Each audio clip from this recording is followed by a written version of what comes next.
ইরানের পারমাণবিক স্থাপনায় যুক্তরাষ্ট্রের হামলার পর ইসরায়েলে হামলার তীব্রতা বাড়িয়ে দিয়েছে ইরান। কিন্তু প্রশ্ন হলো, যুক্তরাষ্ট্রের হামলার পাল্টা জবাব ইরান কিভাবে দেবে? গত সপ্তাহে ইরানের সর্বোচ্চ নেতা আয়াতুল্লাহ খামেনি হুঁশিয়ারি দিয়ে বলেছিলেন, যদি যুক্তরাষ্ট্র যুদ্ধে জড়ায় তাহলে তার জবাব দেওয়া হবে।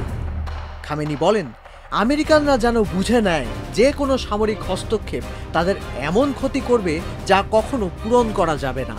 21 জুন ইরানের আঞ্চলিক মিত্র ইয়েমেনের হুতি গোষ্ঠী হুমকি দিয়ে বলেছে, যদি যুক্তরাষ্ট্র যুদ্ধ শুরু করে তাহলে তারা লোহিত সাগর দিয়ে চলা মার্কিন জাহাজগুলোতে হামলা চালাবে।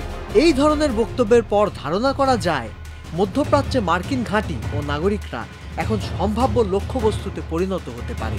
কিন্তু বিশেষজ্ঞরা বলছেন, ইসরায়েল এরই মধ্যে ইরানের সামরিক ঘাঁটিগুলোয় হামলা চালিয়ে তাদের দুর্বল করে ফেলেছে। তাছাড়া ইরানের মিত্র হিজবুল্লাহ ও হামাসকেও দুর্বল করে ফেলেছে ইসরায়েল।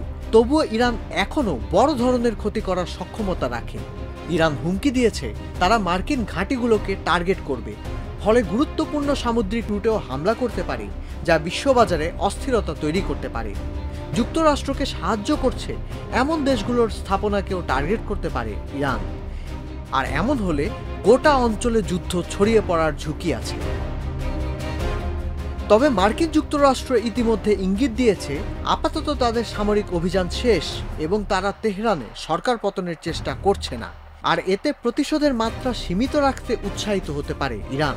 হয়তো যুক্তরাষ্ট্রের লক্ষ্যবস্তুতে এমনভাবে হামলা চালাতে পারে যাতে প্রাণহানি কম হয়। নিজেরা হামলা না করে মধ্যপ্রাচ্যে নিজেদের মিত্রদের মাধ্যমেও এ ধরনের হামলা করতে পারে তেহরান। ইরান এর আগেও এই পথ অনুসরণ করেছিল। 2020 সালে ট্রাম্প ইরানের বিপ্লবী গার্ড কোরের কমান্ডার কাসেম সোলাইমানিকে হত্যার নির্দেশ দেওয়ার পর ইরান এমন ঘটনা ঘটিয়েছিল। তবে মার্কিন প্রেসিডেন্ট ট্রাম্প আবারও হুমকি দিয়ে রেখেছেন, ইরান যদি প্রতিশোধ নেয় তাহলে যুক্তরাষ্ট্র আরও শক্তিশালী সামরিক জবাব দেবে।